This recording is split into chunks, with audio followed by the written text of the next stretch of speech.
지능지수는 IQ고 감성, 감정, 감성. 여러분 얼마나 됩니까? 감정지수가 얼마나? 한 10? 분을 얼마나 잘 참습니까? 뭐 좋은 소리 칭찬 들으면 헤헤 하는 거야 누구는 못하겠습니까? 그러나 기분 나쁜 소리를 들어도 문제가 있어도 괜찮아, 두려워하지 마라, 이런 감정지수가 사람을 성공하게 한다는 겁니다. 여러분 감정지수가 가장은 높아야 됩니다. 가정에 호주되는 사람은 딱 버티고 다 두려워서 신발도 신지 않고 이리 뛰고 저리 뛰어도 감정지수가 높으면은 의젓하다는 것입니다. 여러분 얼마나 되세요? IQ도 중요하고 EQ도 중요하지만은 요즘에 더 중요한 것이 무엇이다? WQ에서 의지지수. 근데 요새 사람들이 많이 알아요. IQ도 좋고 그리고 느낄 줄도 알고 감정지수도 좋고, 그런데 결정적으로 의지가 약합니다. 용기가 없다 이거지. 여러분 한 가지 물어볼까요? 사랑이라는 것이 이 세 가지 중에 어디에 속할까요? 지능지수, 감정지수, 의지지수, 어디에 해당될까요? 아우구스티누스는 사랑은 의지다 이렇게 말했습니다. 한참 연애할 때는 참 예쁘고 천사처럼 보입니다.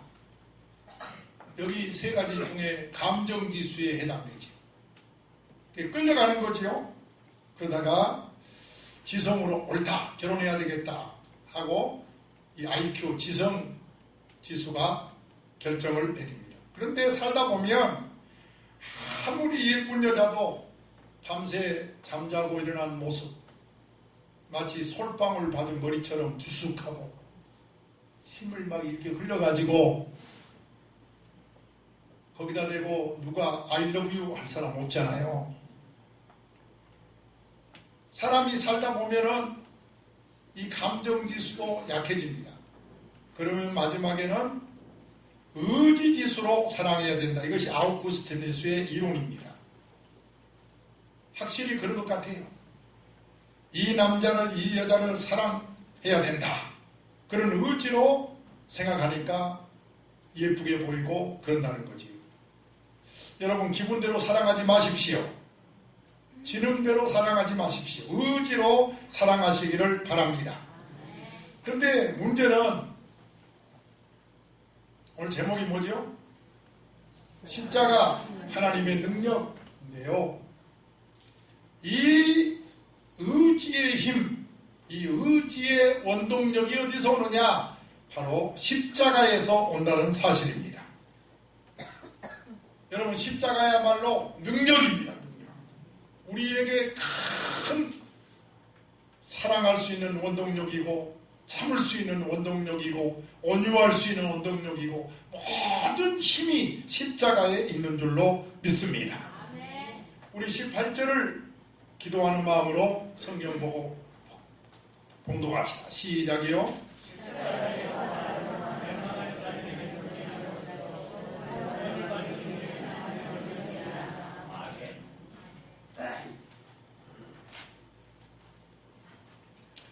십자가는 크게 볼까요? 의지의 원동력입니다. 그리고 뭐라고요? 능력입니다. 십자가는 구원의 능력입니다. 라고 18절에 기록하고 있습니다. 또 24절을 볼까요? 오직 부르심을 받은 자에게는 유대인이나 헬라이나 그리스도는 하나님의 능력이요 하나님의 지혜니라. 십자가 지고 가라. 내가 기쁘게 십자가 지고 가며 슬픈 마음이 위로받네. 임종정전에 있는 사람도 십자가 하나 탁 지어주면은요 아주 평안하다고. 여러분 십자가가 우리를 위로해주고 마지막에 십자가가 우리를 승리하게 해주십니다. 베드로가 설교합니다. 원수들이 막 죽이려고 해요. 그런데도 조금도 두려워하지 아니하고 담대하게 목숨 걸고 예수 그리스도의 십자가를 증거하고 부활을 증거합니다. 이 십자가와 부활을 믿는 자에게는 이 의지의 원동력이 되기 때문에, 영생이고 구원이고 능력이 되기 때문에 베드로는 십자가를 증거한 줄로 믿습니다. 한 번 더 읽읍시다. 이 18절이 아주 중요합니다. 그리고 은혜 받읍시다. 시작이요.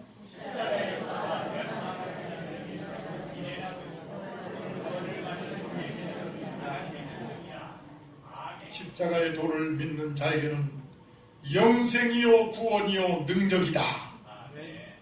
그런데 안 믿는 자에게는 멸망이다. 예를 들면 옛날 아프리카에 다이아몬드가 많았다고 합니다. 그런데 미국 서양인들이 볼 때는 다이아몬드인데 아프리카인들이 볼 때는 돌뿐입니다. 그래서 서양 사람들이 껌 하나 주고 바꾸고 갔다고 합니다. 다이아몬드를 아는 사람에게는 무엇이요? 보석이요. 모르는 사람에게는 돌. 십자가가 그렇다는 거예요. 아는 사람에게는 능력이요. 모르는 사람에게는 어리석게 보인다. 이렇게 성경이 기록하고 있습니다. 여러분, 오늘 설교 듣고 십자가를 아는 자가 될지어다. 십자가 모르는 자에게는 미련한 것이 아무것도 아닙니다. 여러분, 예수 믿는 것, 이 시간에 교회에 나오는 것도 안 믿는 사람이 볼 때는 아이고 저 사람 미쳤지. 날씨가 추운데 영하 10도 내려가도 교회 가면은요 진짜 미쳤다고 그래요. 그러나 믿는 사람이 볼 때는 소중한 시간인 줄로 믿습니다. 그래서 전철을 타고 멀리서 힘들게 예배당까지 찾아 나온 것은 바로 십자가의 중요성을 알기 때문입니다. 우리 22절, 23절을 또 다 같이 읽겠습니다. 시작이요.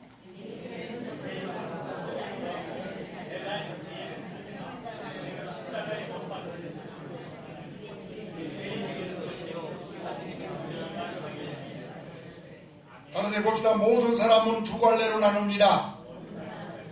헬라 사람과 유대 사람으로 나눕니다. 헬라 사람은 무엇을 구하고 그 유대 사람이 표적을 구하죠. 여러분 대답을 잘 하셔야 됩니다. 아멘. 자, 헬라 사람 뭘 구하고? 그렇게 써있잖아요. 22절에. 그런데 왜 웅뚱한 대답을 하셔? 내가 다 듣고 있어요. 유대 사람은 무엇을 구하고? 표적을 구하고. 헬라 사람은요? 지혜를 구한다. 그 말은 철학을 구한다. 진리를 구한다. 합리적인 것을 원한다. 그런데 유대인들은 종교를 대표하기 때문에 표적을 구합니다. 그런 시각으로 예수님을 보니까 못마땅한 것이지요. 어떻게 하나님의 아들이 십자가에 죽느냐는 거죠. 말이 안 된다는 겁니다. 만약에 누가 죽이라 하면은 이봐 하고 소경을 다 만들어버릴 수 있어야지. 어떻게 비참하게 죽으시냐. 이것이 유대인들의 시각입니다. 어떻게 많지도 않은 12명의 제자 가운데 배신하는 제자가 유다가 나올 수 있느냐. 어떻게 빌라도 같은 이방인에게 재판받고 돌아가시느냐. 유대인들이 본 십자가는 꺼리끼는 것입니다. 고난의 메시아를 생각하지 않고 영광의 메시아를 생각하니까 표적을 구하는 저들 유대인들에게는 무엇이요? 23절에 꺼리끼는 것이요 그랬죠? 그래서 꺼리끼는 것이에요. 십자가 그러면 꺼리끼는 것이에요.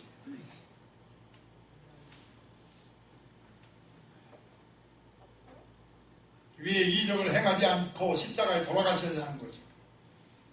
뛰어내리라 그러면 벌떡 뛰어내려야지. 뛰어내리면 믿겠다 그렇게 말하는데 뛰어내리지 않습니다. 왜 이적을, 왜 권능을 나타내지 않느냐. 이것이 유대인들의 시각입니다. 그런데 문제는 오늘날도 그런 그리스도인이 많다는 것입니다. 그래서 교회 다니지 안 다녀버려요. 기도하다가 응답이 없으면, 표적을 구하다 표적이 안 나타나면 그만둬버려. 그분들은 유대인과 똑같습니다. 십자가는 그런 것이 아닙니다. 바로 이해하시기를 바랍니다. 여러분, 십자가 신앙이 되십시오 하고 인사합시다. 십자가 신앙이 되십시오. 표적 신앙은 유대인의 신앙입니다. 알았으면 아멘 합시다. 유대인은 무엇을 구하나? 표적을 구하나? 22절이에요. 그럼 반대로 헬라인들은, 즉 이방인들을 말합니다. 지혜를, 지식을 구한다. 즉 논리적인 것, 합리적인 것을 좋아한다. 그러면 논리적인 눈으로 십자가를 바라보니까 뭐한 것이요? 미련한 것이요 라고 23절에 써있다 그 말이에요. 제가 상당히 설명을 잘한 줄로 믿습니다. 확실히 이방인들은 철학적으로, 합리적으로, 진리적으로, 소위 대학을 이상 나온 사람들은 대부분 설교 들을 때도 합리적으로 듣습니다. 논리적으로 듣습니다. 창조주가 어떻게 십자가에 죽으냐? 이건 불합리하다. 그래서 십자가 사건이 미련하게 보인 겁니다. 이 헬라 사람들, 이방인들의 생각입니다. 그런데요, 참 이상한 것은 이 이방인들, 논리를 좋아하고 합리를 좋아하고 지능을 좋아하는 이 이방인들이 우상은 많이 섬긴다는 거예요. 누가요? 이방인들이, 합리적인 것을 원하는 사람들이 또 우상은 많이 섬긴다는 거예요. 사도행전 17장 16절에 사도 바울이 철학의 본거지 아덴에 갔어요. 자, 뭘 봤는지 읽을까요? 시작.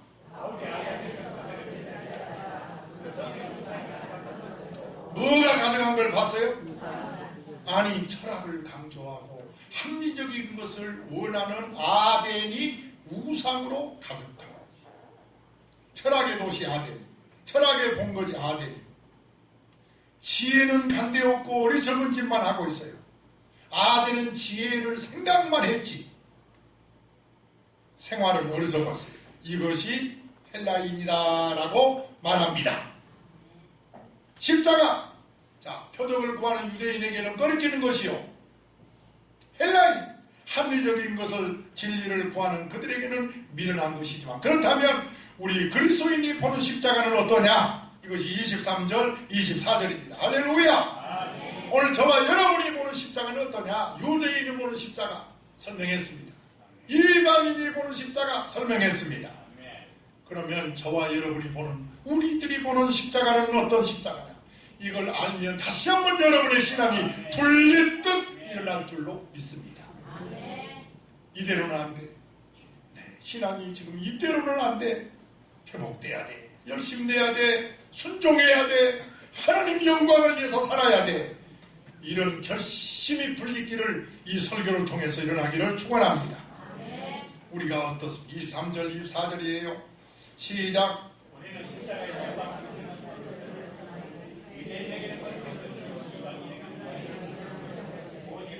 오직 부르심을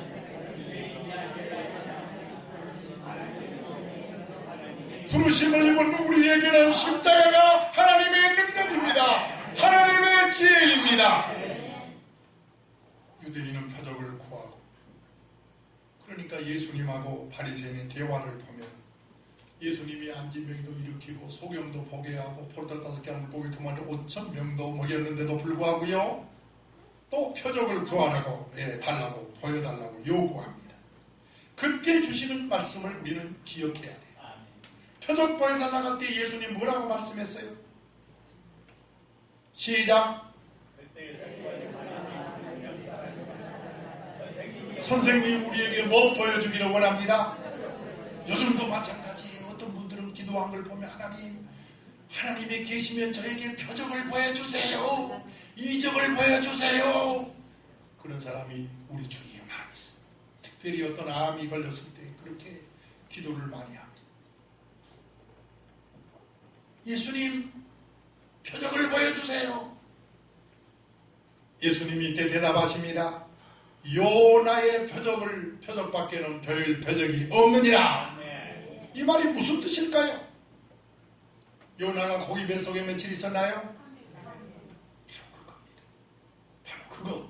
그 표적 십자가, 예수님 십자가 지시고 3일 만에 장사됐다가 부활하신 거, 그것이 능력 중에 능력이라는 거예요. 표적 중에 표적이라는 거예요. 여러분의 신앙이 표적 신앙이 되지 말고 십자가 신앙이 되시기를 다시 한번 축원합니다. 사도 바울은 제3의 결단을 하는데요.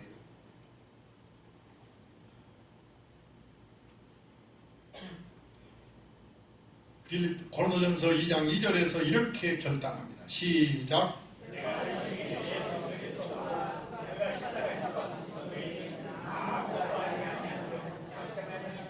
사도 바울이 이것을 신학적으로 제3의 결심이라고 해요. 그럼 1의 결심이 뭐예요? 예수님 믿겠습니다. 담에색 도성에서 예수 만나고 나는 이제 예수를 믿겠습니다. 이게 1 결심이에요. 그 다음에 2 결심은 뭐예요? 온 생을 바쳐서 예수를 전하겠습니다. 복음을 전하겠습니다. 그런데 3 결정을 합니다. 나는 이제부터는 내 지식, 내 가말리엘 문화에 배운 학식 전하지 아니하고 오직 십자가만, 예수만, 그리스도만 전하겠습니다. 왜요? 그것만이 구원이기 때문에, 십자가만이 능력이기 때문에, 영생이기 때문에, 우리의 죄를 사하고 의롭다함을 얻기 때문입니다. 아멘. 할렐루야. 따라서 십자가만이 크게 하세요. 죄를 사하는 능력이기 때문입니다. 그래서 십자가 전해요. 십자가만이 우리를 중생하게 하고, 십자가만이 우리를 의롭게 하고, 또요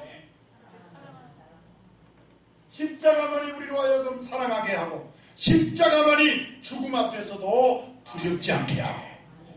그래서 실제로 내 그 친구 목사는 나무의 십자가를 많이 만들어놔요. 임종한다 그러면 구름 가지고 달려가는 거예요. 그래서 나무로 된 조그만 십자가를 손에다 딱 쥐어주면서 마지막 임종 기도를 하는데, 그렇게 두려워하다가도 십자가를 꼭 잡고 놓지 않는다는 거예요. 그리고 얼굴이 편안한 가운데 임종한다는 겁니다. 십자가만이 우리를 중생하게 하고 천국 가게 하는 것입니다. 그래서 사도 바울은 오직 뭐만 전하겠다고요? 오직 십자가만 전하겠다. 이렇게 고린도전서 2장 2절에서 결심하고 있습니다. 더 중요한 것은 이 땅에 사는 동안에 십자가는 우리에게 뭘 주느냐? 크게 하세요. 자유를 줍니다. 고개 들고요. 자유를 줍니다. 그래서 저는 이사를, 아마 나같이 이사 많이 하는 사람도 저희 주택을, 제 집 사는 집을 서울에서만도 10번 이상 했고요. 교회 이사도 10번 이상 했거든요. 그러니까 맨 1년에 한 번씩 이사한 거예요. 그런데 그 이삿짐 센터는 뭐라고 그래요? 익스프레스라고 그래요? 한 번도 그거 부른 적이 없어요. 그렇게 해도, 그러니까 우리 집사람하고 길어도, 아이고 저 집에도 우리 살았지. 아니 가는 집마다 아이고 저 집에도 우리가 살았네. 저기서도 우리 교회 했네. 그러고 독산동에 쎄불었어요. 그런데요, 집사람이 그래요. 아이고, 우리가 이삿짐 센터 안 부르고 이사한 거는 그런데 교인들이 고생 많이 했지요. 맞아요. 교인들이 와서 이런 의자들 옮기는 얼마나, 요즘 그렇게 하면 다 도망갈 것 같아요. 이 무거운 거 뜯게 하냐고. 도비도 제가 다 했어요. 한 번도 도비사 불러서 도비한 적이 없어요. 왜? 돈이 없으니까. 돈을 아껴야 되니까. 그리고 제가 40년 지금 이 자리에 왔습니다. 그 발자취를 본 사람이 알아요. 주권사님 아시지요? 그래서 그 발자취로 아는 주권사님, 최권사님 내 뜻 아니까 항상 불을 끄고 다니고, 불을 끄고 다른 사람 불을 켜고 다니고.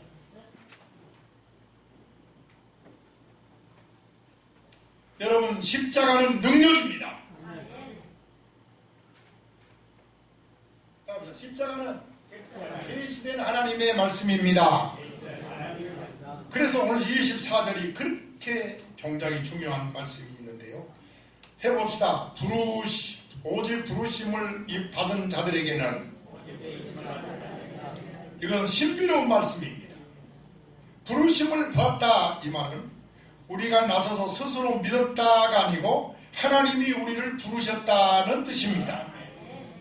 하나님이 주도적으로 불렀어요. 여러분 이 자리에 스스로 나온 게 아닙니다. 하나님이 여러분을 불러냈습니다. 따라서 우리는 부름을 받았습니다. 하나님 뜻대로 부름을 받았어요. 그래서 로마서 8장 28절에 시작.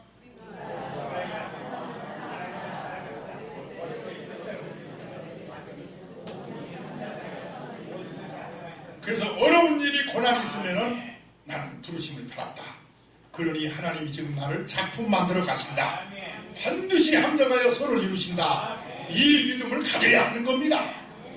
해보세요. 나는 하나님의 부르심을 받았다. 하나님의 뜻대로 부름을 받은 여러분인 줄 믿으시기 바랍니다. 여러분이 새벽 나태하고 게을러도 절대 망하지 않습니다. 왜? 하나님이 여러분 불렀으니까. 제가 얼마나 기도하는데 우리 당연들 가정을 위해서 우리 집사님 가정 특별히 게을르고 나태한 집사님이 요즘 일본을 기도합니다. 아버지 회복시켜 주시옵소서. 사랑해 주시옵소서. 순종하게 해 주시옵소서. 리레이 기도하게 해 주시옵소서. 리레이 기도가 뭐예요? 지금 우리 리레이 기도하고 있죠? 두 번째로 드릴 말씀은 크게 보세요. 믿음의 세 가지 형태. 여러분 나를 한번 진단해 보십시오. 내가 이 세 가지 중에 어디에 형태에 속하였나? 첫째는 표적을 구하는 믿음인데 바로 누구예요? 유대인입니다. 둘째로 지혜를 구하는 믿음의 형태인데 누구예요? 헬라인입니다.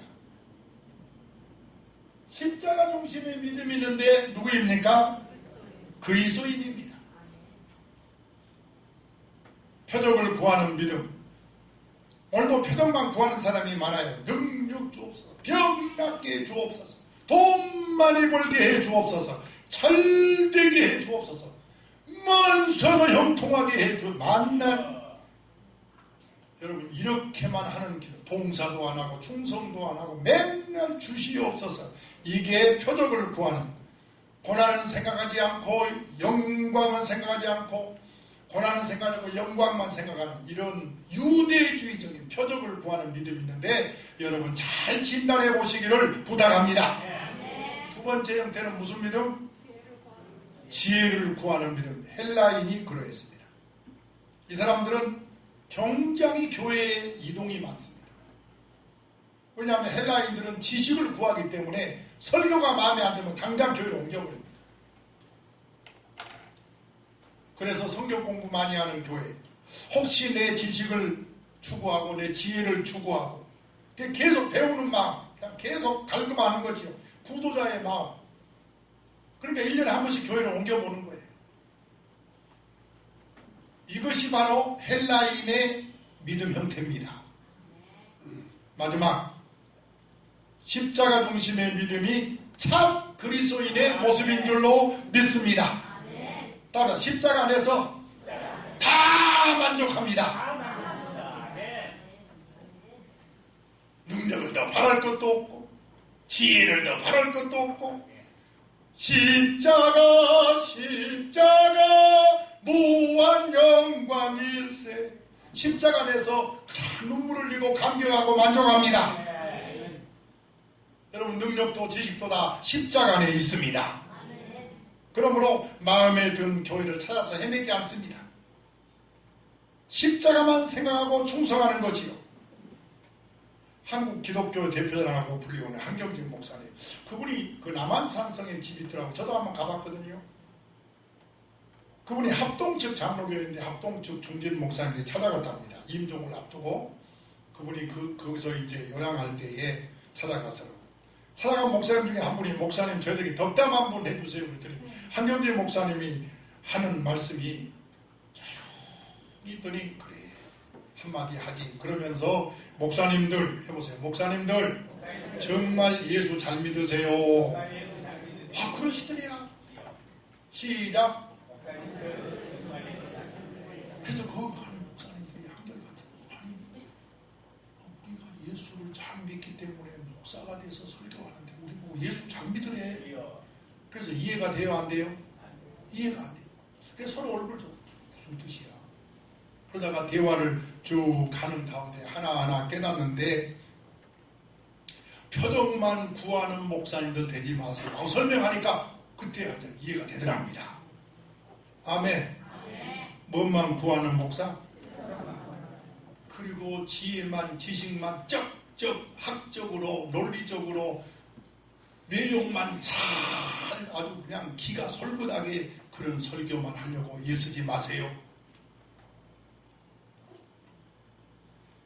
십자가 붙잡고 십자가 전하는 목사님 되세요. 대화하다가 한 목사님들이 결심했답니다. 바울처럼 우리가 그동안에 설교한다고 맨날 논리적으로만 설교했는데 진짜 십자가 없는 설교만 했구나. 십자가를 전해야 되겠구나. 그리고 오셨다고 합니다. 이해가 됐으면 아멘 해보세요. 우리는 진정 중요하고 가치 있는 것을 잃어버릴 때가 많이 점검해 보아야 합니다. 설교 아무리 잘한 것 같아도 십자가 빠지면 설교 잘한 것 아닙니다. 가장 중요한 것은 십자가입니다. 그래서 십자가 신앙은요, 너무 감격해서 교회에 봉사한다고 합니다. 누가 알아주는데 또 관할로 못했고, 내가 십자가로 은혜 받고 구원받았는데 얼마나 감사합니다. 여러분, 교회에 이런 자원에서 하는 것이 복 있습니다. 나 하기 싫어요. 얼씨구 은혜 받지 않았습니까? 저는 그럽니다. 여러분, 은혜 받았으면 아멘 해보세요. 십자가를 아는 사람은 충성합니다. 십자가의 의미를 아는 사람은 하나님 앞에 눈물을 흘리며 감격하며 봉사합니다. 루터가 십자가의 의미를 알고 종교개혁을 한 거예요. 근데 종교개혁을 하면요, 제가 독일 가서 은혜 받은 것은 많이 죽었어요. 종교개혁하다가 많이 죽었는데 루터가 성공했거든요. 제가 한문을 한번 보여줄게요. 이거 뭐죠? 이거 무슨 성경 구절이에요? 사도 바울이 고백하는 내용인데 왜 안 나오죠?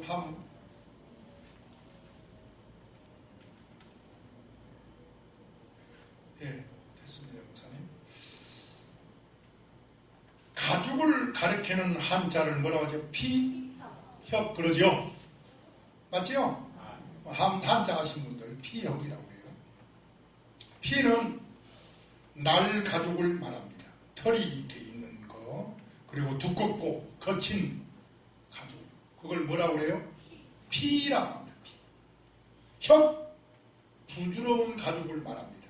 털 다 깎아내고 그 가죽으로 구두도 만들고 백도 만들고 막 그러잖아요. 그렇죠? 삶아서 기름기 다 빼내고 그 부드러운 가죽을 혁이라고 해요. 단단하고 거칠고 털이 있는 걸 뭐라고 한다? 피. 피혁. 한문으로 가죽을 피혁이라고 해요. 그런데 혁자가 들어가면 이 혁자가 들어가면은 종교, 개, 뭐라 하죠? 혁, 그러죠?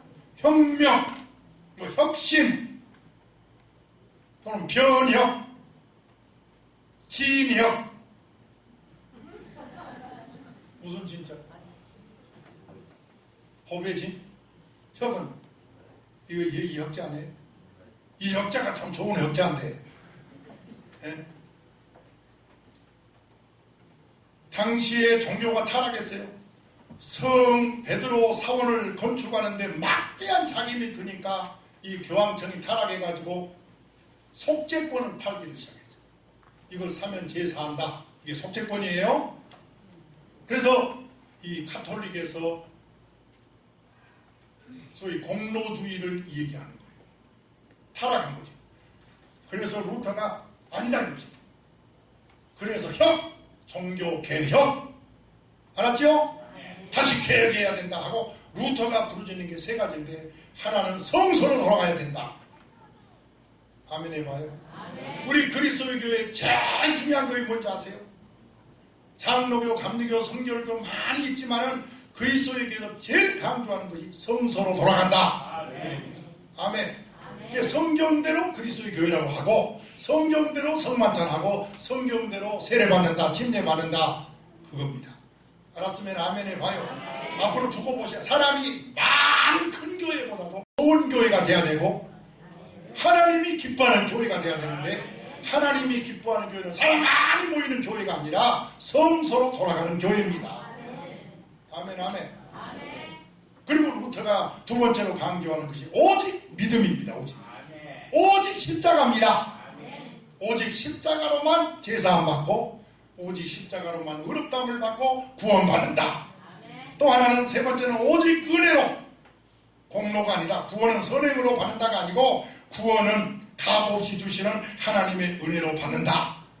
그래서 루터가 종교개혁을 하는 것은 십자가였습니다. 아까 우리 빌립보 3장 8절 말씀에 모든 것을 해로 여기면 내 주 그리스도 예수를 아는 지식이 가장 고상함을 인함이라. 내가 그를 위하여 모든 것을 배설물로 여겼다라고 하였습니다. 더 크게 아멘. 이제 디모데 전서 4장 1절 2절 시작.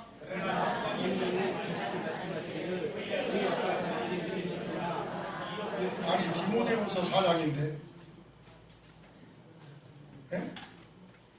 하나님 앞과 살아있는 자와 죽은 자를 심판하실 그리스도 앞에서 그가 나타나실 것과 그의 나라 두고 엄히 명하노니 뭐라 했어요? 너는 때를 얻든지 못 얻든지 이게 맞습니다.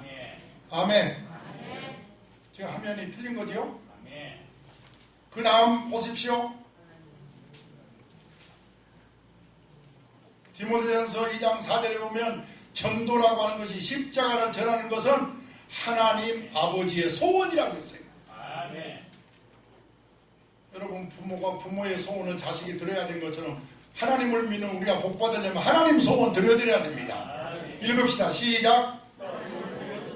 하나님은 모든 사람이 구원을 받으며 진리를 아는 데 이르기를 원하시느니라. 아멘. 하나님은 뭘 원하세요? 여러분의 남편과 여러분의 자녀들이, 여러분의 가족이 다 예수 믿고 구원받기를 원하신다는 거예요. 마태복음 28장 19절에 시작. 그러므로 너희는 가서 아버지와 아들과 성령의 이름으로 세례를 베풀고 침례를 베풀고 라고 했습니다. 디모데후서 4장 2절에 너희는 말씀을 전파하라. 때를 얻든지 못 얻든지 항상 힘쓰라. 아멘. 그래서 결론이 뭐예요? 이거 안 보일지 모르겠어요. 우리들은 십자가를 전해야 된다. 그래서 12월 첫 번째 주를 행사를 하는 것입니다. 이것은 행사로 끝나지 말고 십자가 전하면 하나님 역사할 줄 믿습니다. 십자가를 통해서만 여러분의 가정 식구들이 구원을 받을 수 있습니다. 오늘 또 많은 은혜 주신 것을